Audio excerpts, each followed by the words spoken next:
In this second video of graphing a clock, I'm going to show you how to add digits onto your clock. In the last part, we drew a clock frame and added some text to it. As you can see off to your side that I have made some changes, i.e. organizations.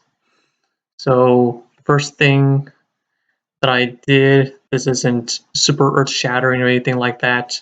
I just made one radius variable and that'll allow for resizing. So just in case like we decide to make this thing bigger, it's a lot better to change one value here rather than having to go back and adjust other values one by one. And I also organized our clock frame into its own folder here. That is everything you see in green, and then everything you see in purple is the clock ticks. So don't worry if your equations don't look like this. This is just there to make it easier for navigation. And before we put digits on there, of course, if you saw a video that I put out earlier yesterday, you will notice that I do have a pack of digits, and it's this same link in the description below, or if you've got it already, great, it's the same URL.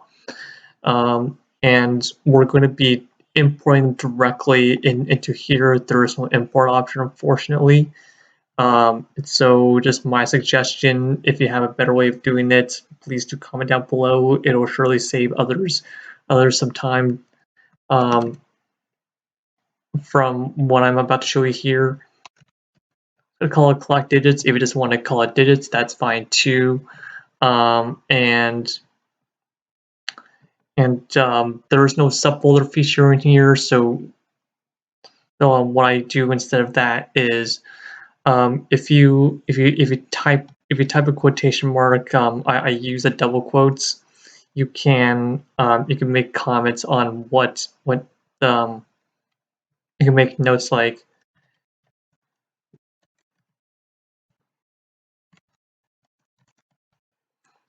you can annotate your graph. So if you come back to it a few weeks later or a few months later, if you decide to go back and continue working on it, you'll know why you made the things they did. So I'm just going to just keep it simple. It's going to call each of these by what their digits are. I'm not going to bore you with this whole process. I'm just going to give you the highlights on what you would need to make this process as easy as possible. In this case, you don't. By the way, you don't have to have this folder highlighted. I just do just so I know which ones I'm working on. You can just do a direct copy and paste, like what I'm doing here.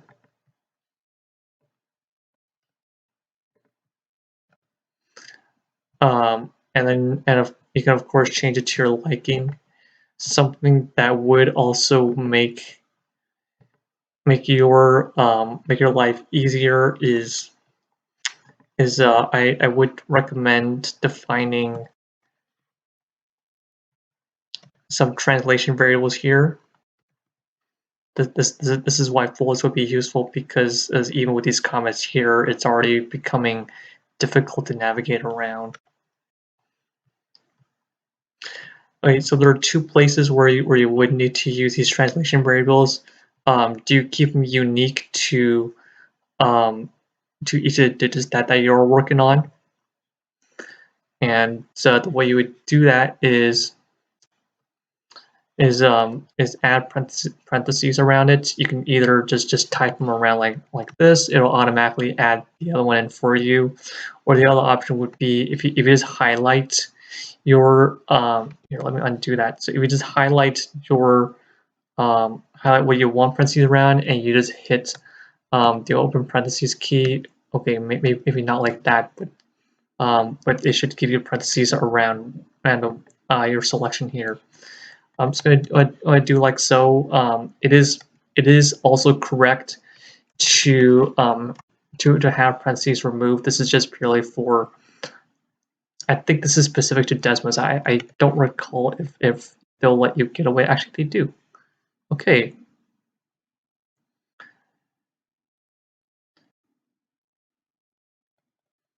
So in this case, in this X grouping here, it will be X minus your X1, or whichever one you call it your translation variable, X translation variable, and then you would add Y sub 1, or whichever you call your Y translation variable.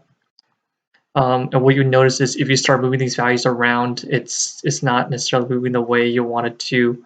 Um, and if some are sharp and spotted already, you notice that this inequality isn't going anywhere. We're just stuck between the boundaries that we have predefined. So in this case, it's pretty simple. Just add your translation variable to either side. If it's a zero, you don't need to do 0 plus something. Just replace it with whatever value that is, and then do the same thing here. What this value says is 30 times the x over here, and then add 1 after you finish doing this.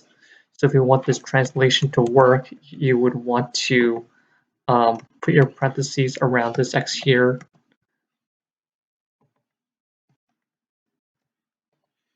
Subtract x1. As a tip, the underscore key will get you to the subscript, and the caret key would get you to your superscript. So if you're looking to type in x squared, you would use the caret key. This will be +1 plus y1. If you want readability in terms of which one's affecting y, you may put parentheses around it. It's not going to change that computation, but it would certainly make it easier to for you to go back and understand what your intentions are. So let's add x1 here. Let's add x1 here, and you can see that that our translation is coming through here. Let's do a few more. Of course, understand that these digits are not in the right place here, but we'll fix that shortly. I'll do the 2 and 3 on here, and then I'll do the rest of the digits off camera. Something that I'd like to do is highlight the one that I'm currently on.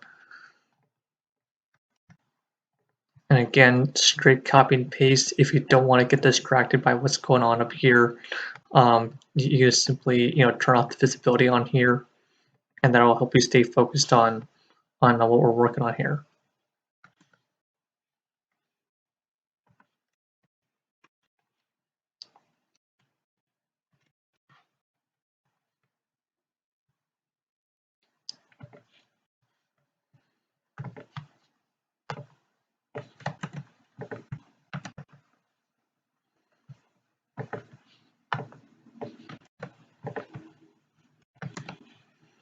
All right, I'm just going to go through the process again. Color, just change it to whichever one you want.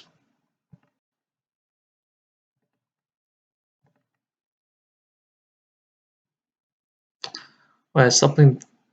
Okay, I've already picked out 2 more digits that I wanted to do on here. The number 8 I want to do on here, and then number 6 I'll do on here. Because as this will get you into some interesting situations where I think if you try to do some things that you would do on here, you might run into some confusion. So I want to at least get that cleared up. All right, so this is.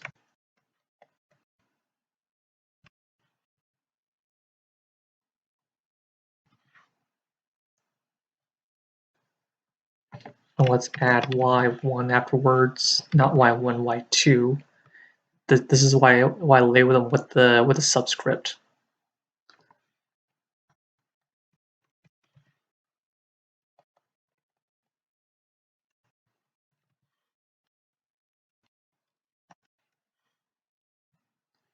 If you accidentally made a typo that you didn't mean to make, a Control-Z will do the trick.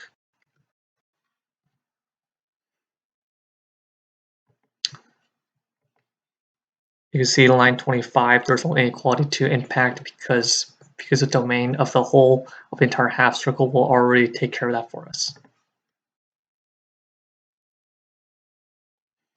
And a similar thing goes for the square root.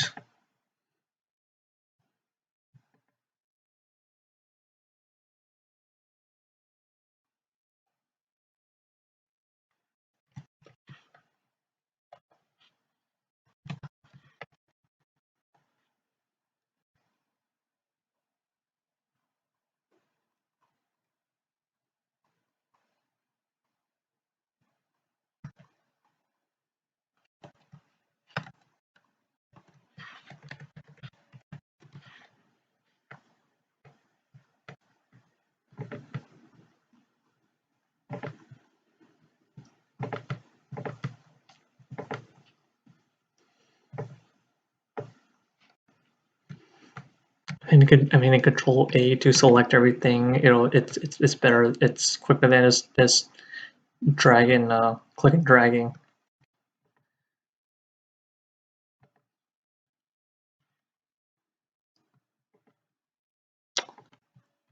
Yes, always test your logic to make sure that it's working the way as intended. Again, don't worry if your numbers aren't in the right place at first. That's not the point of this segment.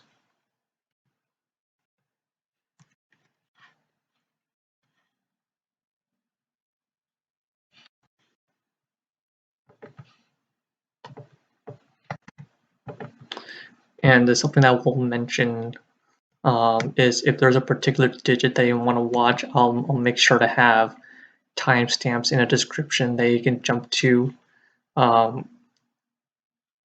It might be quicker for you to do it that way than just watch me through each one. I figured it'd be better to record the entire process, just in case you have questions on a particular digit, and you can just jump to which one you want to do.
Again, I use the double quotes to turn it into a comment or a note.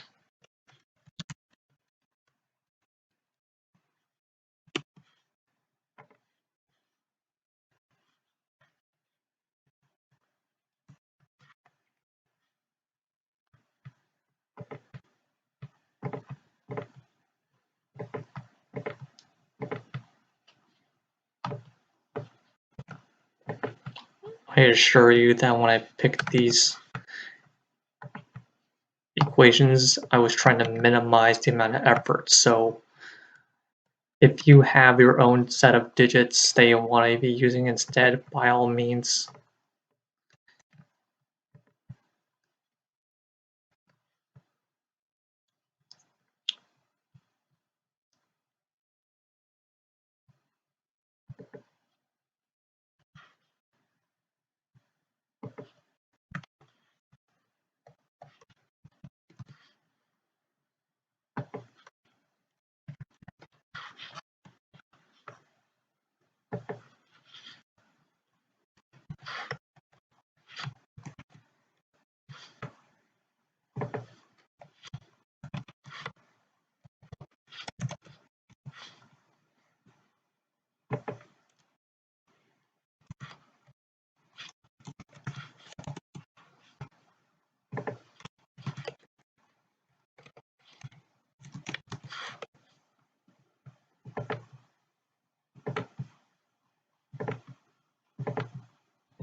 This is why we test, because it glitches like these.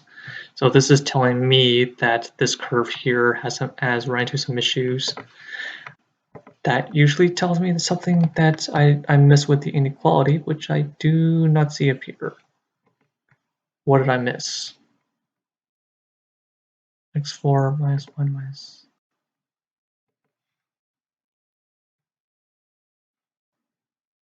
plus 1.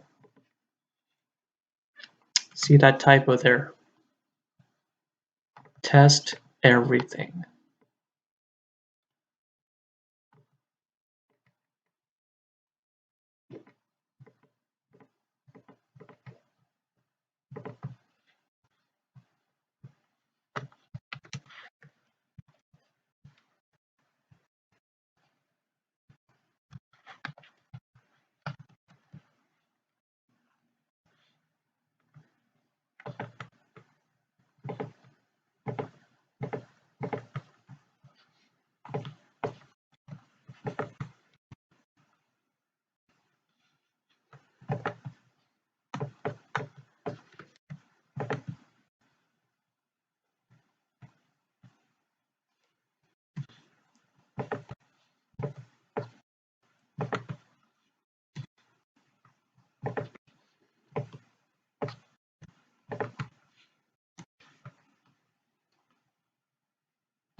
If you're going through each digit with me, I've already made it to this point, you're approximately halfway done with the digits. There are 9 digits, and we're just about to make it into the second half.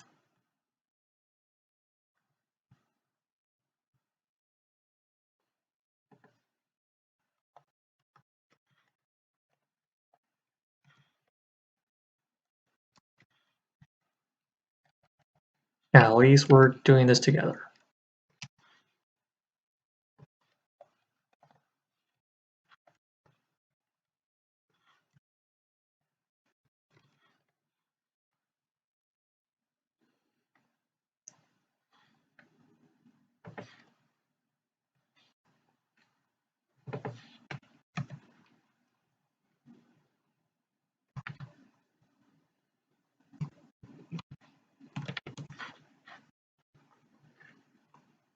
This is corresponding to all the y values, which is why I switched out the x constant back to a y constant.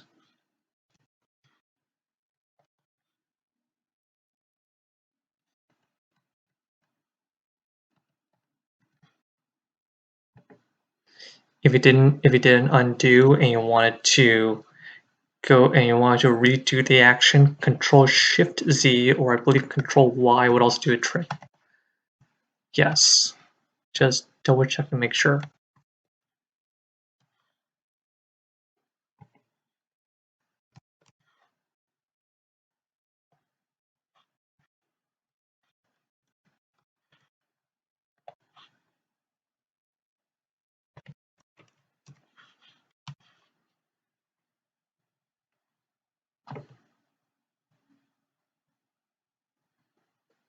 Okay, it's telling me right now that there's a mistake with this line for not moving.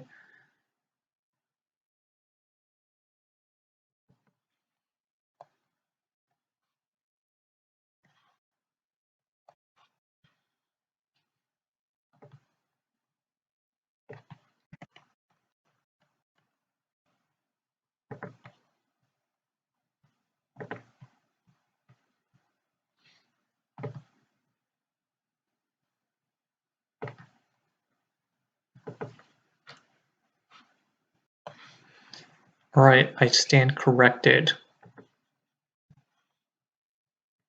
about these values that I chose. Again, with the emphasis on testing.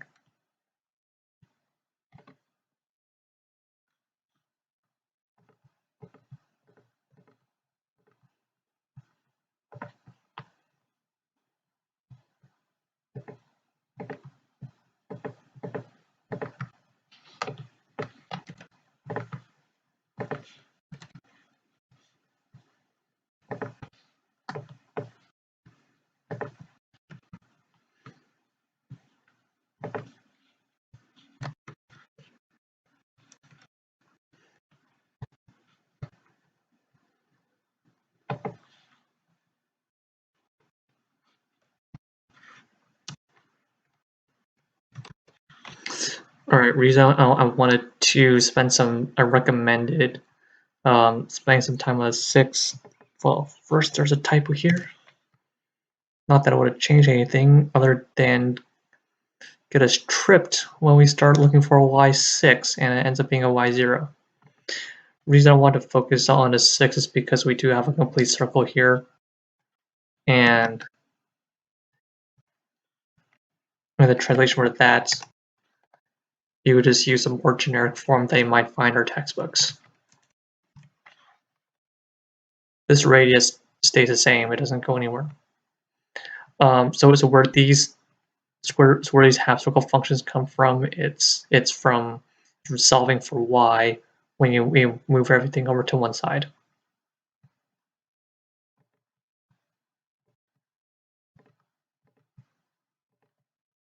Again, not difficult, just an area of potential confusion. Now if you move this around, you can see that I've gotten our y constants. Now that should be able to move everything up and down. Yes.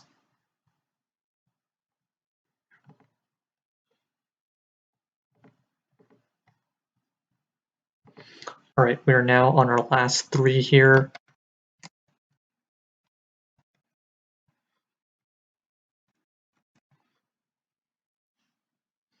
If you start typing out text and you notice that your letters are coming out a bit funny, chances are you didn't make it into a note.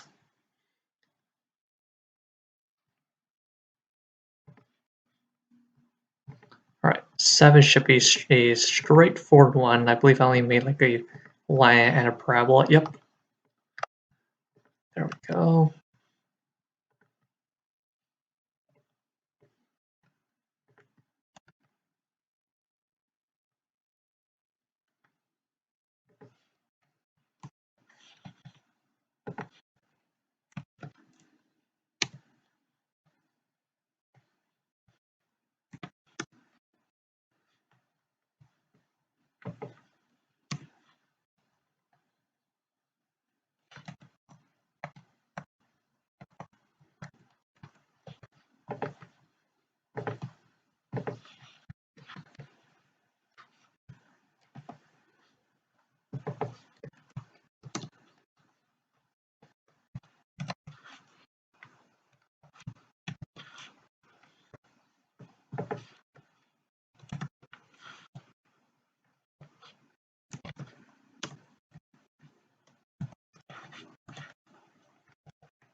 All right, hopefully you didn't find that too difficult. Okay, 8 is one of the tricky ones, but I believe I kept it simple to just 4 equations.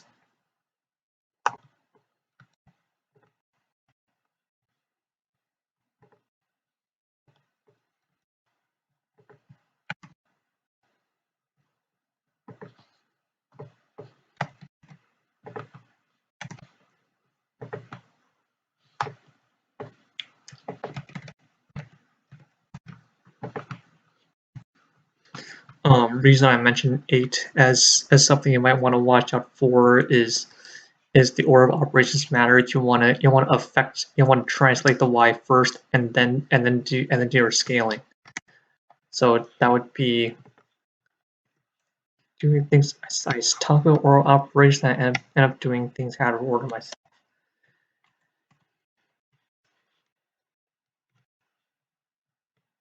All right, so this would be still 2 times y, no difference, but this time you want to translate the y value first before making any stretches or compressions.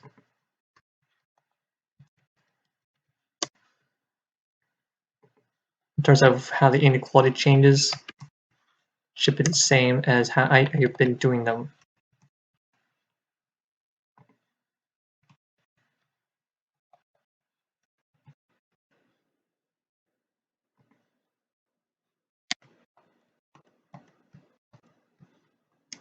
these bottom two, the two half circles that you see, I'm not concerned about those.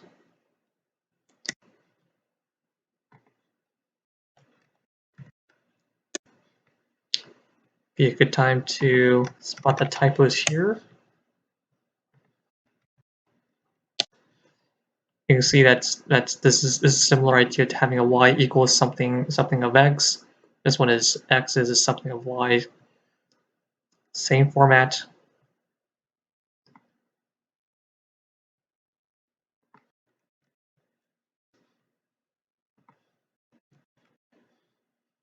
Okay, now how does this thing move? Did we successfully get by a potentially tricky one? We did.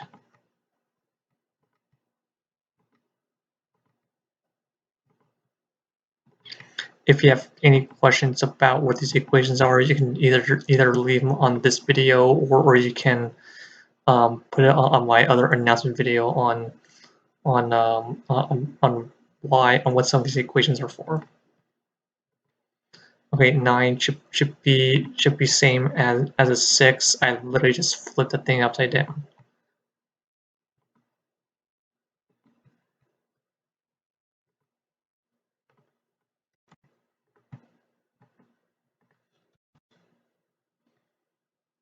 All right, let's turn these ones off just so we can just focus on the 9 that we're working on.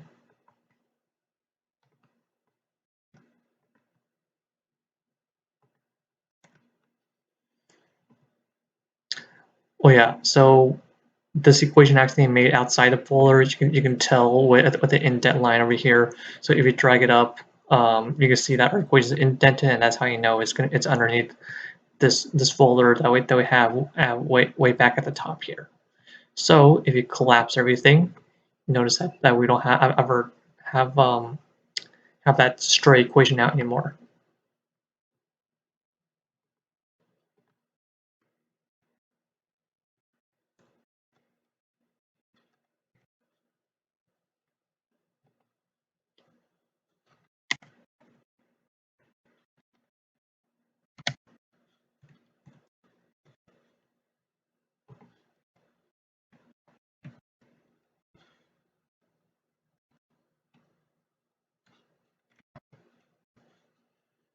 All right, so now we should be able to slide this thing around.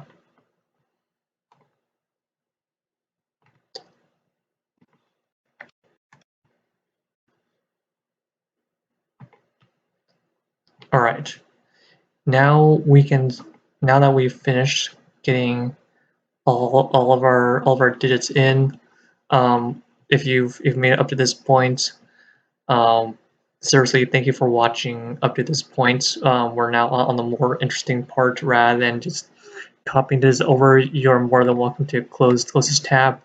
Ask if anything's changed. No, but so if you type something and just erased it, it will still pick it up as a change. So don't worry about it. Just close it.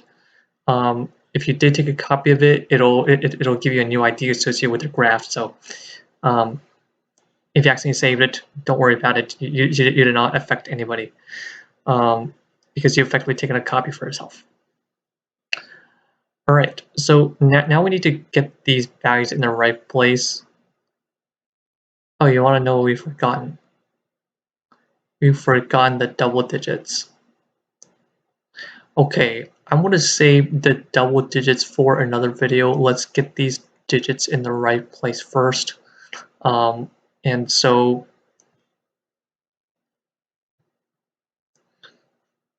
what you would do is this one here. Actually, which one's already not affecting, because I want to at least keep the ones that are in use intact. Add into 0, did I? Okay, 0 just okay. 0 I'm not worried about. It's literally an ellipse. They use stretch vertically. All right. So if we did, okay, so I know 3 is unique. 3 is used by itself, 4 is by itself, because the digits that are repeated, 1, 0, and 2.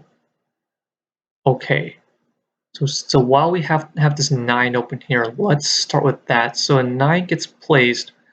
Okay, 9 is a bit of a boring one because it is placed right here. Yeah, so idea is that we would use these translation variables to kind of get this to where it needs to be. And this is why I had that raised variable defined. It's so we can make this bigger. I'm not here to show you how to scale it, but scale these numbers. But if you are interested, leave a comment down below. I'll put out a poll saying what do you want to see next. If you want to see the double digit placement, or if you want to see the scaling up next. So keep an eye out for that poll. Or if you want to see, or if you want to just jump straight to the clock handles, we can do that as well. All right, enough of that. So this digit, unless you want big digits on a small clock here, that's totally fine. This is where I would scale it up just to kind of get this thing up to proportion here. I'm just going to use 6, and then for the 9, we want this to be at a y level of 0, and then we want this x to be a value of, in this case, I'll hard set these values just as you don't have to, so you don't feel that you need that you need variables defined to follow along. All right, and if we want to get a more interesting one, let's grab 5. So 5 goes on this. Oh, okay. Let's zoom back in. So 5 is on this bottom right tick here, right before where 6 would go. So we want to look for a 5 here. That would be, I want a trackpad. So I needed to click away to get things to close. Let's enable all of these equations. Right, so it's 5 here. We know by convention, and as we start ticking up on our degrees, it goes counterclockwise for positive and clockwise for negative. So depending on which way you prefer. So if you want to go negative, this would be count minus 30 minus 60. So this would be the minus 60, or if you want to count pi over 6, this is pi over 3. So so to begin, to make sure that we get this on a right heading here, it would be the cosine of pi over 6, and this would be a sine of pi over 6. Right, and what is negative? Sine is an even function, so it doesn't really matter. Sine is the odd function here. And then, so you can see that if we put in, here, I'll just show you. I'll just make a variable called 3, so that so if we do decide to make our own variables, which I do recommend, by the way, you can see that taking effect. All right, so now if we adjust this value here, you can see that it is on its heading here. I said we're going to use pi over 3, and I end up using pi over 6. Fantastic. All right, I'll do one more on here, and then the rest I'll leave it to you. So let's do a 3, since 3 is the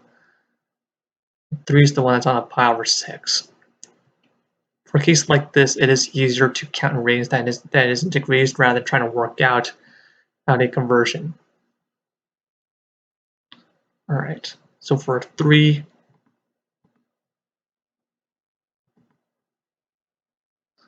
yeah, I can't use r sub 3 because I'm already using that.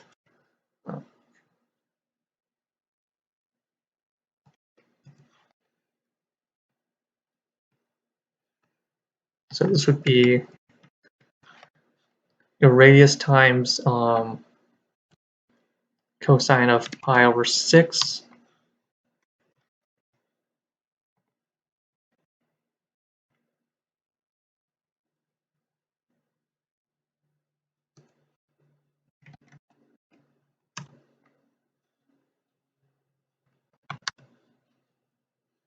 can see now that